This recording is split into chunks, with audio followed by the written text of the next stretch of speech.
Good evening, everyone. It's great to be together, and that is not a throwaway line. It's truly great for us all to be together. As a girl urban planner, my religion is Jane Jacobs. And I'm not joking because when I was on maternity leave with my infant daughter, I read her The Death and Life of the Great American Cities. So, in preparation for this panel, I kept thinking about Jane Jacobs' book, The Economy of Cities, which makes the case that value is created in cities by exporting ideas, goods, and services gleaned by innovation and experimentation beyond the city's region. So think about a modern application of the workshop of the world. Everyone wants what we have, and it gets distributed through the world. And I think that's what's so captivating about University City's development boon. It feels generative, and it feels like it's larger than the confines of any neighborhood, larger than any company, larger than any development project, any campus, or any institution. The whole city and region can benefit through the creation of economic value, but also social and civic value. So it's more than the shiny buildings. It's building on-ramps to the middle class with new job and business opportunities.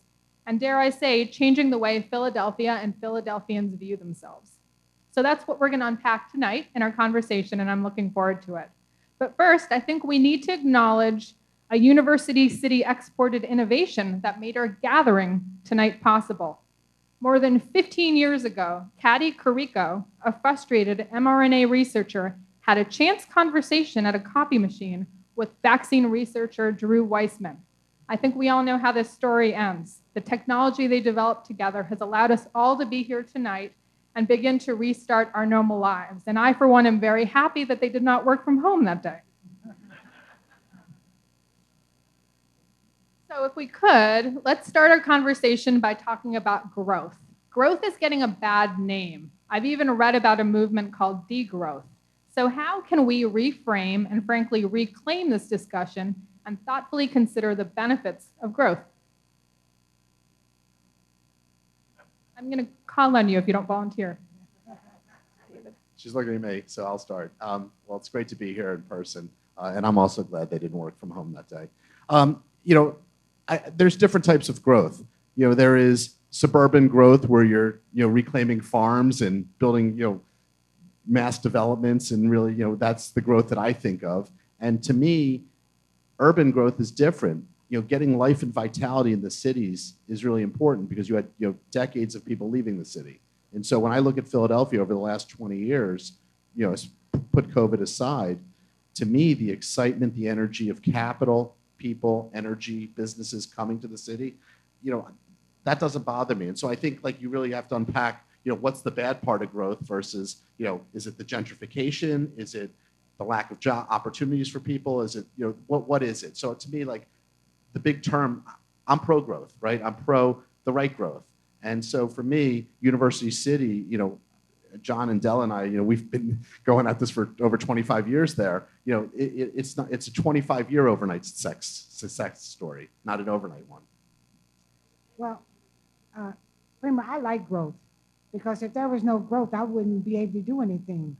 The reason I like growth is because my job is to take that growth and lay the stick strategically through underserved communities and bring it down to the local level because I have to focus on the local economy while all of my panelists here focus on 50,000 feet. So I like growth. Yeah, I mean, I guess maybe because as an entrepreneur, you kind of have to just be a bit myopic and focus on sort of taking one step in front of the next one. I think for me, part of the story of Spark is 8 years ago, starting in 130 square feet with 5 people. And now that growth has us about 800 people and in 400,000 square feet. So, in that context, I think that type of growth, and then when you zoom out from that and say that in 2013, there was a single company working on cell and gene therapy in Philadelphia. Now we have 40 of those companies. I think that growth is an ingredient for positive impact in a whole bunch of different spheres. I think that growth, and I'm sure we'll get into this, can over time be better and more inclusive in terms of what that means and its impact. But at least the way I viewed it, if you were to go backwards 8 years ago, if we weren't going to take that, if we didn't have the first step and the first step wasn't successful, it didn't really matter what we sort of visualized down the future. We had to kind of get going and get, in this case, both a company being off and running and hopefully successful, but also in parallel, getting an industry in that same way, having that. So I think what's exciting in particular about the space of cell and gene therapy is we're now at a tipping point where we can now start to look also at not just how are we doing in terms of growing companies and having more jobs, but how can that actually have a continued reverberating effect that's beyond just sort of those types of new numbers that I just cited. And as an anchor institution, the kind of growth that's most important to us is the growth of talent. Bringing all these incredible, young women and men to University City, having the privilege of educating them, then having the opportunity of persuading them to stay and to go to work for great employers like the ones to my left. And it should be inclusive growth, but growth is good. Absolutely. But I think the counterpoint is that growth is often distributed unevenly. So how do we manage University City's growth in a way that we're making sure its benefits are distributed, yet we stay competitive? So West Philadelphia hosts one of the first 5 promise zones designated by President Obama in 2014. And a federal promise zone is an area of great poverty and low educational attainment. And we have the privilege of helping to steward that since 2014, which among other things means we're responsible for 8 K-8 schools in University City. We just opened the 8th about 6 months ago. And so we have 4,500 kids that we're looking after at this point in terms of their educational development and attainment. And so I look at that as a possibility of connecting that talent pool to these talent pools and talent attractors. And one of the things we like to say, Jeff, I've said this to you before, is that wouldn't it be great, and it's gonna happen, that the kid who's going to Powell Slams right now, the school we just opened, one day ends up working for Jeff at Spark, doing gene therapy. And that person, went to Drexel undergraduate and got their PhD at Penn along the way. That's within the realm of possibility. But the key thing, and it's one of the things that Della does so well, is building the pipelines between those neighborhoods, our institutions, and these companies. And again, that's all doable. I have an example of that. In terms of Sparks Therapeutic, you heard about Jeff speak about the growth. And so at the Enterprise Center, we've developed this model, Cup of Sugar. So we've called on Sparks with a cup of sugar when we had some technology challenges when we had to go virtual. So I took a cup of sugar down to Sparks, and Sparks needed some help with their pipeline. So I joke with Jeff, when he needs a cup of sugar, Sparks calls us, and when we need a cup of sugar, we call Sparks. So it's a good partnership, right? Because when you run in an organization like the Enterprise Center, you need the expertise of a company that has 800 employees in that kind of capacity. And one thing I can honestly say is that they jumped right to it. Wasn't any questions asked to help us solve our technology issues. And we are now 100% cloud-based. Yeah, I guess I would add a few points to that. One of which is that it's insufficient to have sort of companies growing here to sort of have this type of inclusive growth, but it's a necessary first step. And just by point of comparison, it's not, we're obviously all recognizing and celebrating sort of what has happened in the space of cell and gene therapy. There has been biotechnology and before that pharmaceutical development in this region. Most of it though, honestly, was developed in those farms that were converted into developments further away from the city.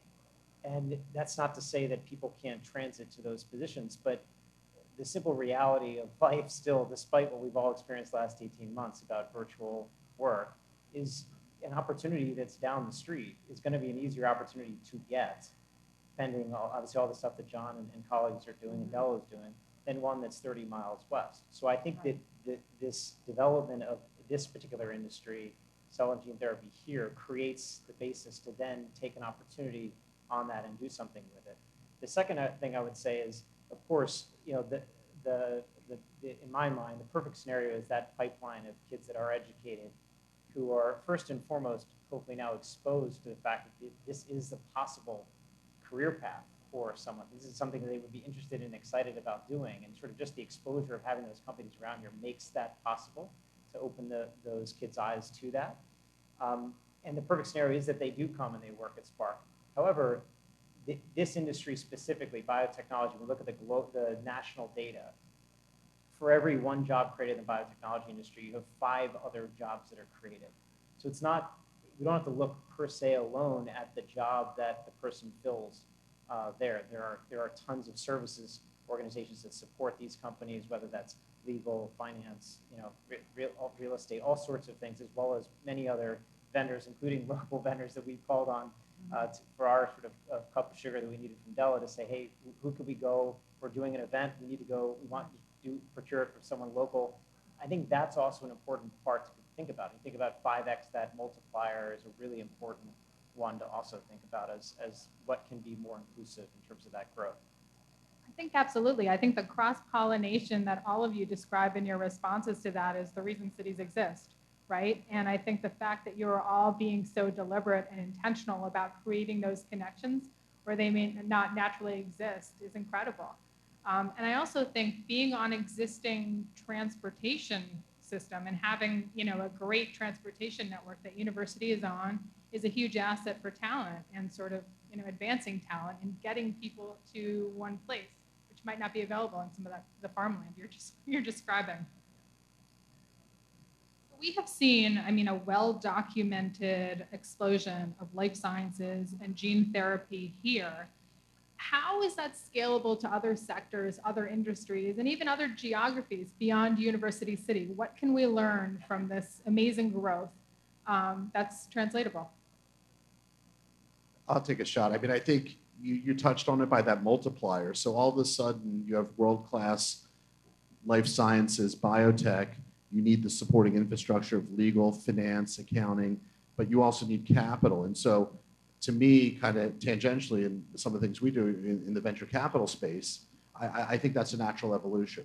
And so I think that if you can have a couple anchors, like, we always said in University City, over 25 years, well, at least, we had eds and meds. That was kind of like the foundation of what we had. Now you have what Jeff is doing in his company. And now the next part is, venture capital and money flowing into other businesses because people are saying, hey, this is a destination. So we can get top talent here. It's acceptable. You can point to the success of a Sparks that started in 150 square feet, now a multi-billion-dollar business here in Philadelphia and here in University City. But Prema, I'm not trying to play the race card, but I want to play the reality card. And that is, we need that same kind of acceleration and growth of minority enterprises in this region. And so one of the reasons I decided to say yes to this panel, because this is the purchasing power of University City. And my job is to take this purchasing power and make sure that there is equal access to that procurement with minority enterprises and bring capital that, David, you're speaking about, because that has been the #1 disruptor of minority enterprises. And that's my next assignment, is to bridge that gap between the procurement here as well as the capital, so that we can have a minority business that is a Spark. May not be in the biotech, gene therapy, but can create 800 jobs. Can I ask you to expand?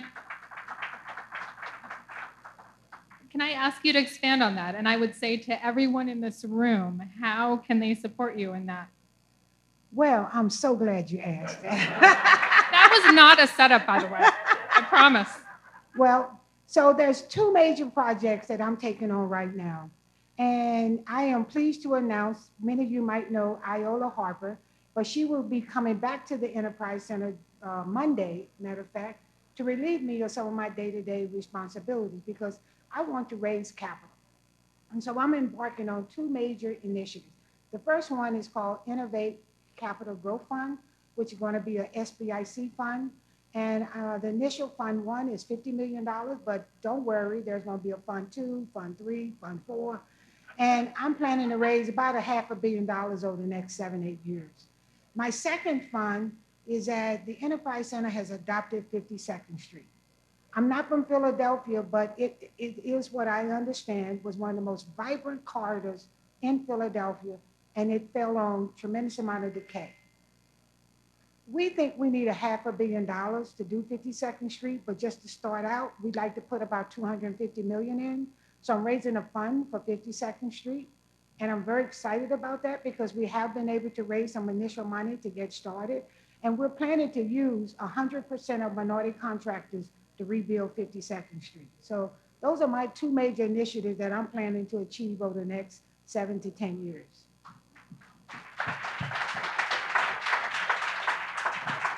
Besides harassing everybody up here in terms of their procurement.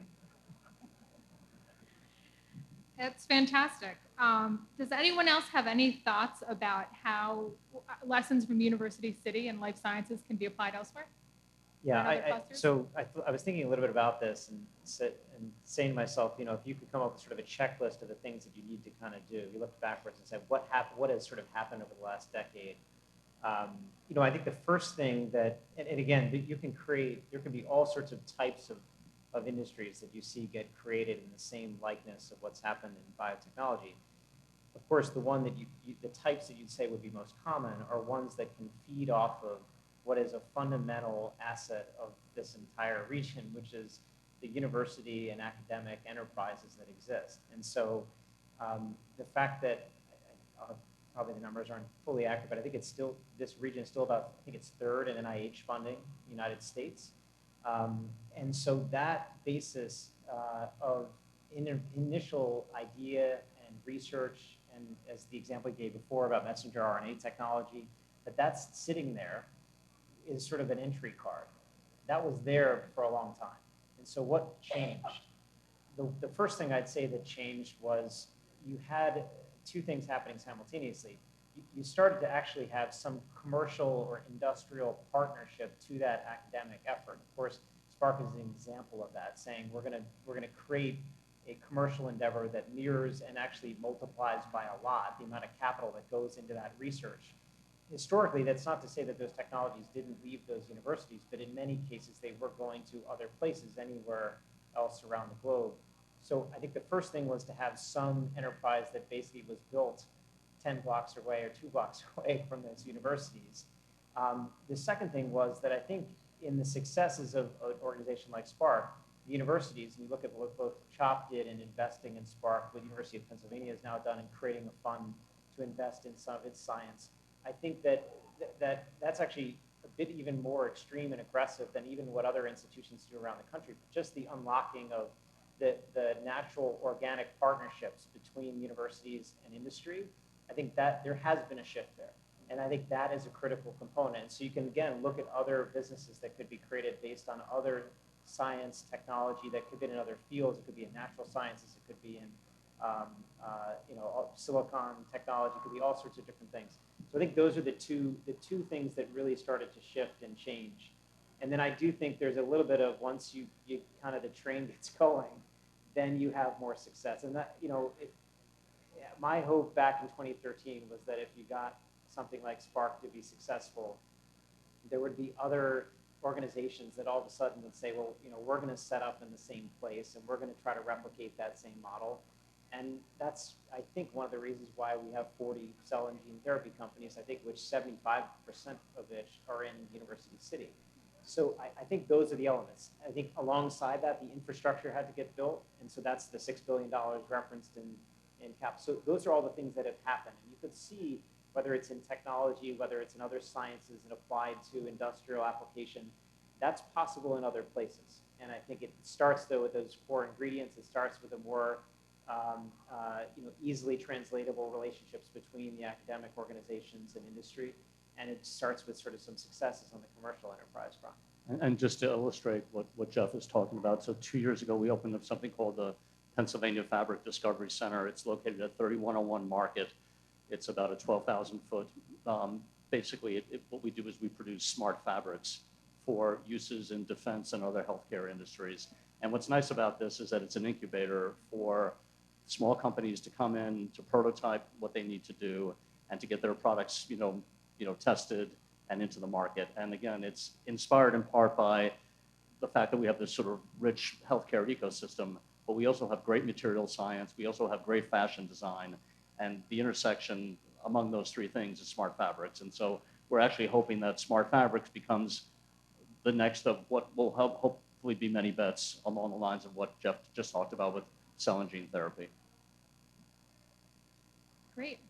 So what else do we need to scale all of this innovation in University City? Is it workforce development? Is it venture capital? What do we need? Well, I think the first thing you need is relationships and partnerships. And it's funny. So Della, David, and I were three of the founders. Seems like there are a lot of on the stage. Yeah, we jointly founded, along with about 10 other people, the University City District 25 years ago in April. I can't believe we're so old at this point. It's sort of crazy. I was only 2 years old. Yeah, but part of it was out of necessity. I'm not going to tell the story of the University City District, but the fact is a dozen very different organizations came together to look at a common goal, which is improve the public environment. And we succeeded at that. And the fact that we have the University City District thriving 25 years later is great. But more important than that is all the relationships that spun off among institutions and neighborhoods and businesses. And so I think that the starting ground is relationships, partnerships, friendships, things that thicken over time, and people start to want to do things with one another. And I think the key for our growth as a collective, innovation district, not just in University City, but throughout the city of Philadelphia, is to continue to build on those relationships. And some of those relationships have been a little bit anemic, and we need to work on that. Yeah, I think in addition to what John said, University City is going to rise or suffer similar way as Center City or other parts of the city based on the ease of doing business in Philadelphia. And, there are a lot of campus apartments is in 23 states, and I can tell you Philadelphia is ranked considerably lower on the ease of business compared to the other places we do things. And I think, if you look at Jeff's parent company, I don't know how many billions is Roche, they have lots of choices of where to allocate capital in cities. And, we need to be a more business-friendly environment, because I do think the trickle down, we can't do procurement if we can't get the businesses here. And so, University City and Philadelphia in general have to make this an easier place to come to. I think one of our challenges is transportation, right? We're going to have to synchronize all the lights on Market Street. It is a challenge to drive from 46th and Market to Center City, even getting to 24th and Market. So I think one of our challenges is how do we synchronize transportation in such a way that we can eliminate some of the bottlenecks, right? Because I think that has been a big challenge in terms of the growth. We just can't widen the streets anymore. So I think the only way to do it is synchronize all the lights. Just keep them green. You like that, John? I do. Then I'm going to skip ahead to this other question, which is similar to what you're saying, Della. How can we physically and psychologically close the gap between Center City and University City? Other than turning all the lights green. Well, the river is Center City, as far as I'm concerned. That's the center of the city right over our shoulders, right? I mean, this idea that there's a Center City, University City, that's ridiculous. The center of the city is the river. We're on both sides of the river, wrapped around the station. We have a lot of outreach to do to build better relationships and stronger relationships with Southwest Philly and North Philly. But the center of the city is basically 30th Street Station. I'm a little proprietary here, but in my view of the world, that's where it is. And we've always been, driving east towards the river in University City, and it's really nice to see Center City driving west towards the river. And we have all this transportation infrastructure, all these businesses, all these anchor institutions. I mean, this is where it's happening. I thought the center of West Philly was 46th and Market. John, I'm sorry, but we're going to realign that. No. We agree on most, Della, not on that one. 46th and Market. I mean, I guess I would just add, again, we're, I think the future state of what sort of the employment base of Spark looks like, I'm really excited to see what that looks like in 5 to 10 years, in particular, based on what John mentioned before and what conversations of that are the type that Della and our organizations are having. If I just think about some of the people who are in the organization today, there's no question that to get started, as you can imagine, we recruited a lot from these universities that had researchers working on the area of cell and gene therapy. That was the way to get started. And I will just say, it's sort of an odd question if I asked them that, because someone who lived, somewhere on the other side of the world, came here for a postdoc, lives downtown, bikes over, I don't know that they even know the difference. So I think this is like one of these things that we get a little bit spun up in a parochial way, that they're like, hey, I cross a river, I walk, I bike, and there's, if you go out at 8 o'clock any day or 7 o'clock any day, the amount of people that are walking that way, let alone driving, is pretty remarkable. So to me, it's sort of a false narrative, or a sort of parochial narrative that I think we don't need to get us hung up on. No, I think that's right. I mean, I've been very fortunate in that I've done place-based economic development from 3 different perspectives: from University City, from the Navy Yard, and from Center City now. And I think that something that we can get better at is working together. And I think right now there's just so much overflow, and we're all collectively benefiting from each other's momentum, and seeing them really intersect at the river, I think is incredibly exciting.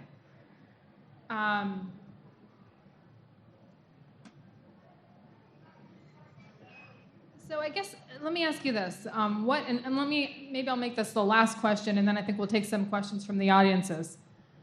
What issues would you like to see addressed by the city or others for University City or even Philadelphia to enjoy more dynamic growth? I mean, David, you hit upon making it more friendly for businesses, but what else? I think candidly at Center City, we've heard a lot of concerns around public safety, and there's a great partnership that crosses the river working to improve those issues. But what else? Well, I think, so you mentioned public safety, transportation, infrastructure, but we have to talk about education, and we can't be the poorest big city in the country and ultimately succeed. And I think we have to figure out our education issue. But it's not a zero-sum game. You can't solve that problem unless we bring capital into the city that's going to come from tax revenue. But we have to make this attractive enough to let companies like Spark get the runway early enough on, and then create money, and that creates tax revenue. And so again, I come back to the ease of business, the ability to allow businesses to come here, be taxed fairly, but not punitively. And I think that's kind of the dynamic we're facing right now, is there's such a deficit, and everyone is well intended to solve the education issue, the public safety issue. But if we're going to be long-term greedy in the city of Philadelphia, we're going to have to plant some seeds today and wait for them to harvest a little bit. I think one of our biggest challenges, how do we lay our sticks strategically so that we can create wealth in our underserved communities, right? And even though we've enjoyed such a boom here in University City, there are some connected neighborhoods that need our help. And so I think one of my roles in University City is to build that bridge so that everyone can participate, not just get a job, but really look at the whole economic realm and figure out what their place is, because it's not just about getting a job, it's really creating a wealth. One of the things that I have learned is that in the low wealth, underserved community, there's no personal wealth to start a business. And what we do is we just pile on more loans, and the acceleration in growth gets hampered by their balance sheet being debt-ridden. And so that's one of the reasons the Enterprise Center is focused on equity. Because I will tell you, in the position that John Fry is in, he doesn't want to award a contract $20 million, $30 million a year to any business, whether you're a minority or not, and you don't have the capital to fulfill that contract. Well, we want to stand behind that small business so that Drexel will feel comfortable to do that contract. And so as David said, capital is king, and capital flows where it knows. So I think, David, that's one of the biggest things. So I think I'm going to bring you a cup of sugar. Sounds good. Yeah, I mean, I guess I would agree with most of the comments that are already made. I mean, I think if there's good news in this, I think is that the fundamental issues that I think we all understand are central to the city are ones that need to be fixed, as David just articulated. The matters, whether they are related to public safety and gun violence, whether the education, these are all fundamental issues when you look sort of out in the long term. And so I think that the good news is that I think there is a need and a common identification of the problems, and it's not as if an organization like ours is saying, well, we need X, and it's very different from Y. We need, obviously, things to address things like public safety, but most fundamentally, education, so that, as John articulated, that vision of the future, as we continue to grow the organization and have more and more job opportunities, that we continue to broaden the types of applicants that we can look to for those jobs, because people are ready for them, they're trained for them, or they are prepared effectively for them. And I think that so there's a common interest, I think, in that context, and I think that's a good place to start. Yeah, I'm piling on, but I think to me the most important thing for every neighborhood is to have a high-quality local public school. And I think if we could put our minds to that as a sort of a starting line, I think a lot of the other issues we're talking about are going to be a lot easier to resolve. And I think the most important work that we've been doing recently is working with those K through 8 schools. That's the future of our city. And I will just say that if folks haven't seen the Powell Slams School, it's spectacular, and it's exactly what we would want every child in Philadelphia to have access to. So check it out if you haven't.